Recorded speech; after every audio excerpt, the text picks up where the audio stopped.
Welcome to the Business Scholarship Podcast, interdisciplinary conversations about new works in the broad world of business research. I'm your host, Andrew Jennings. If you like what you hear today, please consider subscribing to the podcast or sharing with others who might like it too. And if you have ideas for future episodes, let me know. My email address is andrew@andrewkjennings.com, and I look forward to hearing from you.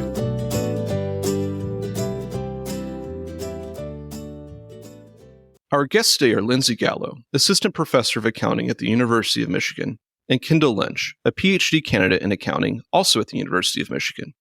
We'll be discussing their new article, Out of Sight, Out of Mind, the role of the government-appointed corporate monitor, which is forthcoming in the Journal of Accounting Research, in which they co-authored with Remy Tomei of the University of Chicago. Lindsey, Kendall, welcome to the Business Scholarship Podcast. Hi, Andrew. It's great to be here. Hi, thanks for having us.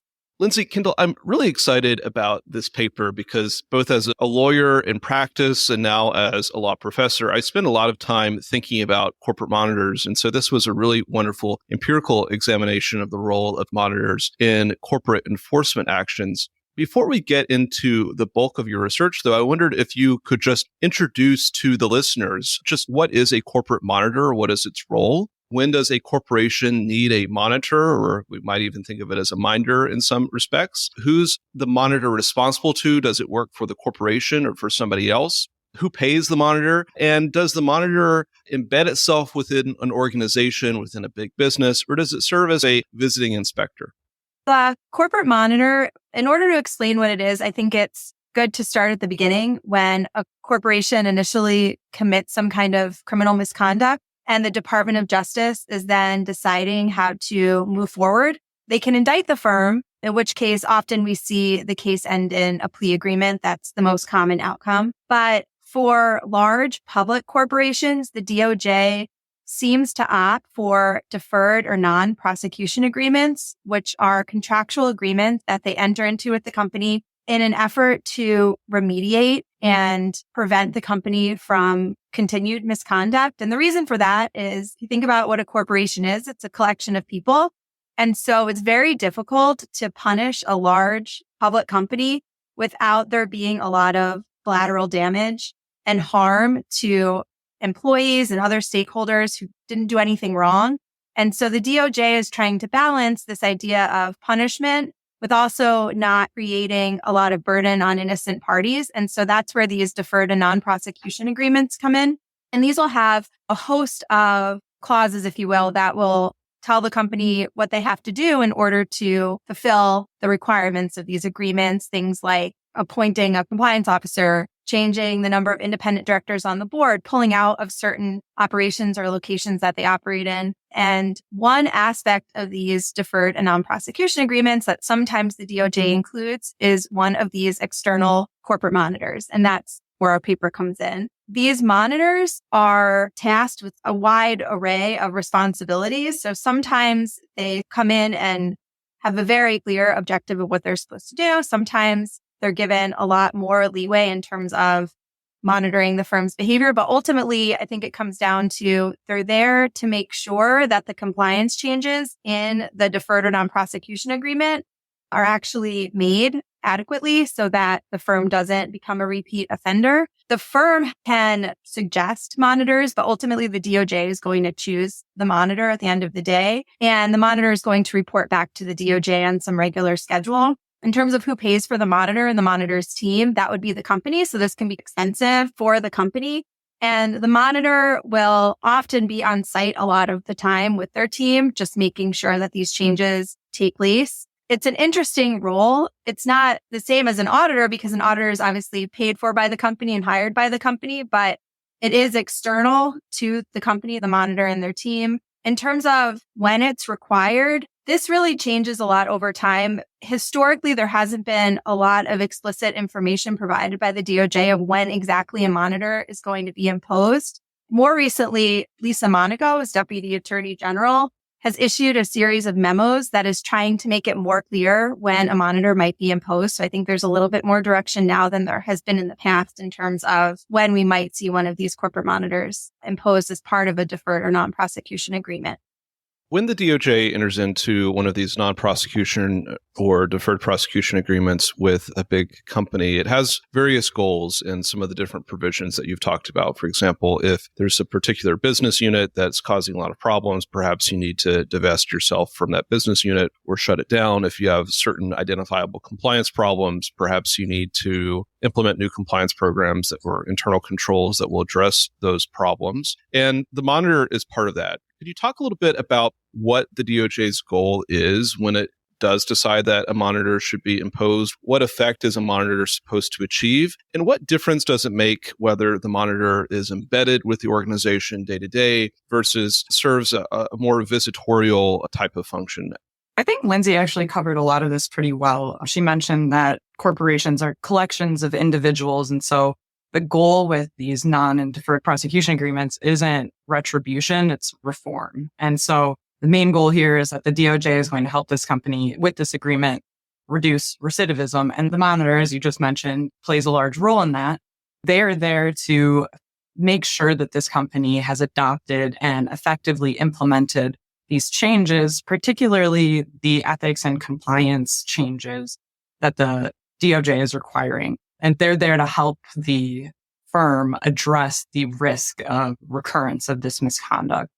And why it makes such a big difference for these firms, I think one example that I want to talk about is Siemens. So Siemens in the mid-2000s was caught violating the Foreign Corrupt Practices Act pretty severely. They had people taking briefcases of cash all over the world.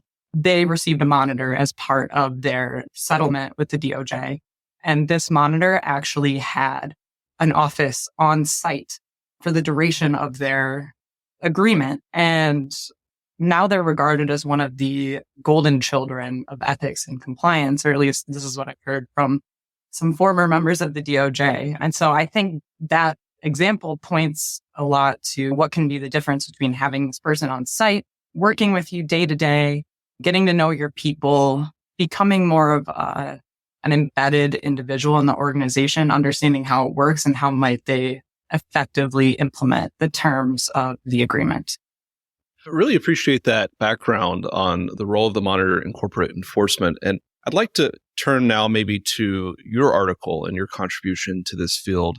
Could you talk about the research questions that set out to answer in this study and what motivated those questions?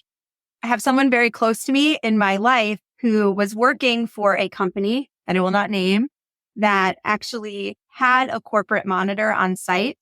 I heard a lot about what the monitor was doing, and I had never heard of this before. And it surprised me because when we think about how firms choose their governance structure, I didn't have in mind that there could be someone appointed by the DOJ that was on site helping the company change their compliance program, for example. I became really interested in this type of corporate monitor. And when I started looking into it, I read a lot about what the monitor was supposed to be doing. I read the agreements, but it wasn't clear to me that anyone had ever looked at the effectiveness of the monitor.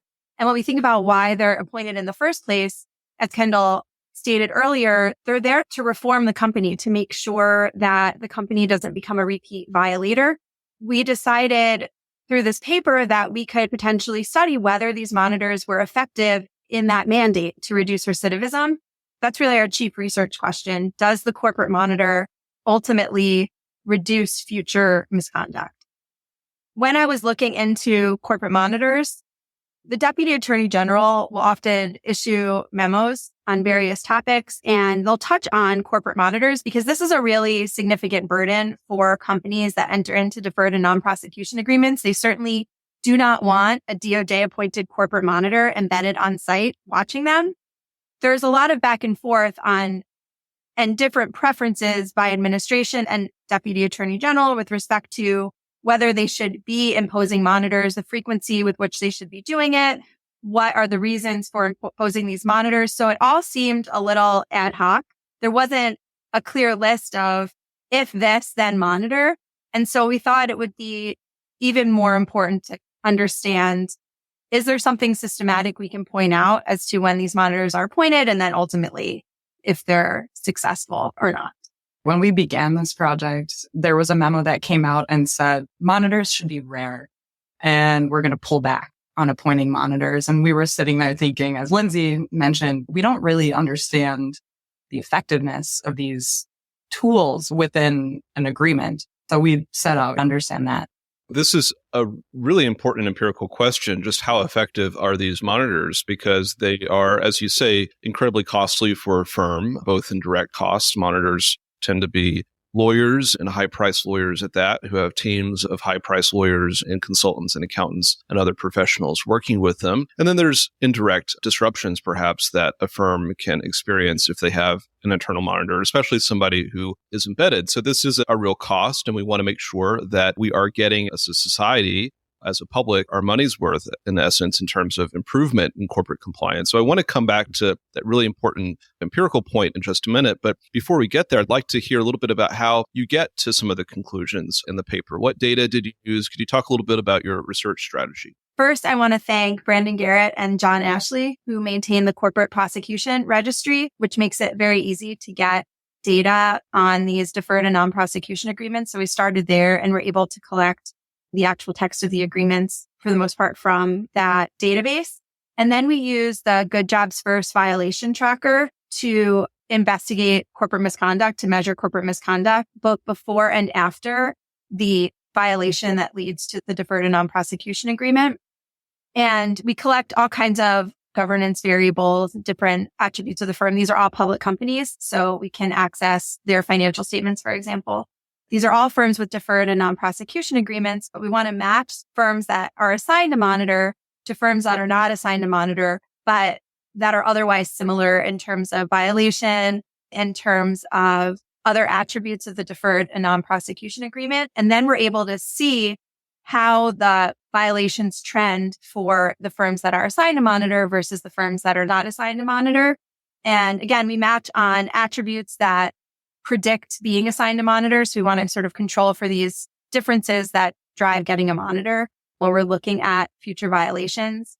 We match on the actual text of the deferred or non-prosecution agreement. So we really want to make sure that we're capturing the effect of the monitor itself. We also, when we're thinking about the mechanism through which a monitor may or may not be effective, we look to what the DOJ says the goal is. And partly they're trying to change the ethics and compliance norms at the firm. So you really have to change the firm's sort of feelings around ethics and compliance. And we use a machine learning algorithm and we look at the disclosures made by firms to measure how much their ethics and compliance norms change after the monitor is imposed to try and get at the mechanism through which this might work.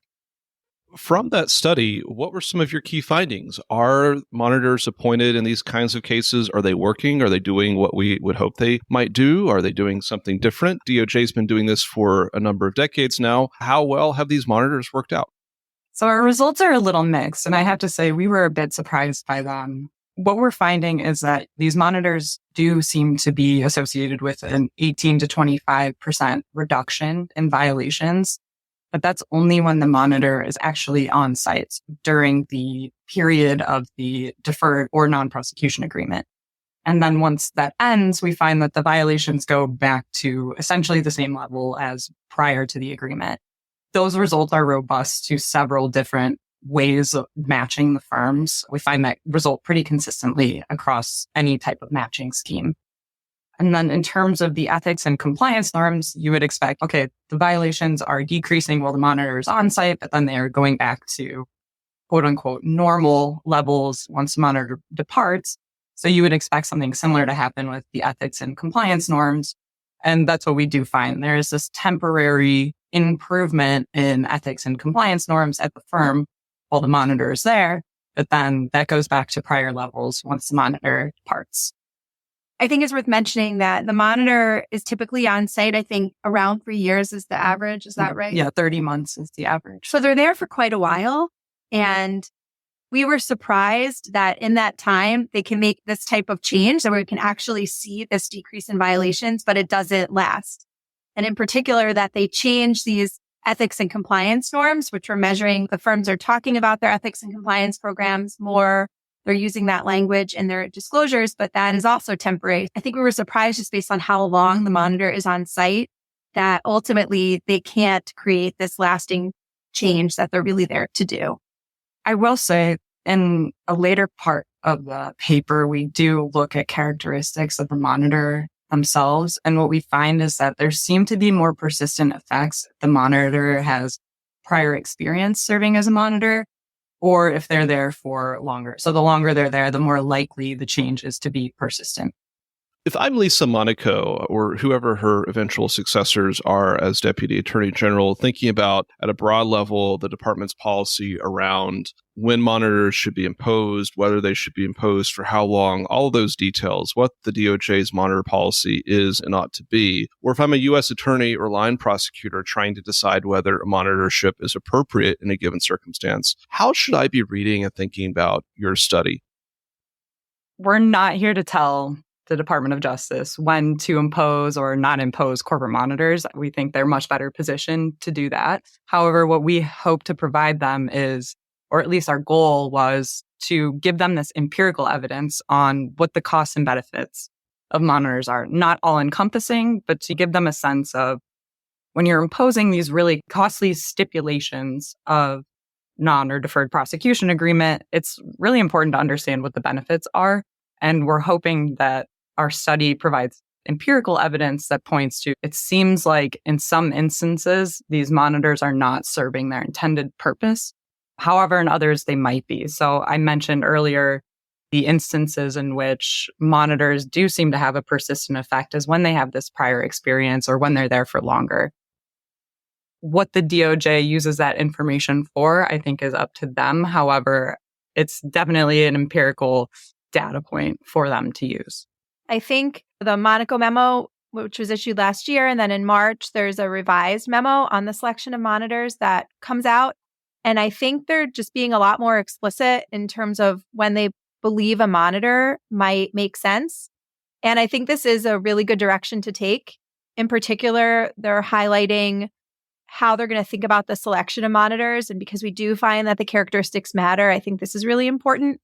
I also think that our results would show that it acts through the ethics and compliance norms is consistent with how the DOJ thinks monitors work. So I think that's a really positive thing. And now the question is, how can we help monitors who do seem in the short term to be able to make these ethics and compliance changes? What do we do to make long-lasting changes to corporate culture, which is outside the scope of our paper, but plenty of people have thought about? And maybe that's a direction that the DOJ could take in terms of making the monitor more effective in the long term. And we think we're just providing another source of information to the DOJ as they continue to think about when monitors would be appropriate. It's useful. Kendall pointed out that when we started the project, there was a memo that came out that basically said monitors should be rare. And it's worth mentioning that in the Monaco memo in September, the DOJ explicitly says, we're not biased against monitors and we're not biased towards monitors. We want to use monitors when they make the most sense. And so I think this is an administration that's actively thinking about how to improve this compliance tool that they have. Are there any closing thoughts or key takeaways you'd like listeners to have from this interview or from the paper? When we think about corporate misconduct, if you look at some metrics, corporate misconduct has increased over time. So this is a really important issue and research that helps us understand how do we address corporate misconduct before and after it happens. So our paper is, okay, the misconduct has occurred. What do we do to make sure it doesn't happen again? But I think this is a really fruitful and important area that people can come in and research and really provide a lot of information to regulators on how to address corporate misconduct, again, both before and after it happens. In particular, this is a time when companies are thinking a lot about how to make their compliance programs more robust. So I think more research into what it means to have effective compliance will really add a lot to our understanding of how firms operate, how firms become ethical. I really hope to see more studies in this area. Our guests today have been Lindsey Gallo, Assistant Professor of Accounting at the University of Michigan, and Kendall Lynch, a PhD candidate in accounting, also at the University of Michigan. We've been discussing their new article, Out of Sight, Out of Mind, the Role of the Government-Appointed Corporate Monitor, which is forthcoming in the Journal of Accounting Research. which they co-authored with Remy Tomei of the University of Chicago. I'll add a link to the article in the show notes for the episode. Lindsey, Kendall, thank you for joining the Business Scholarship Podcast. Thank you so much for having us. Thanks for having us.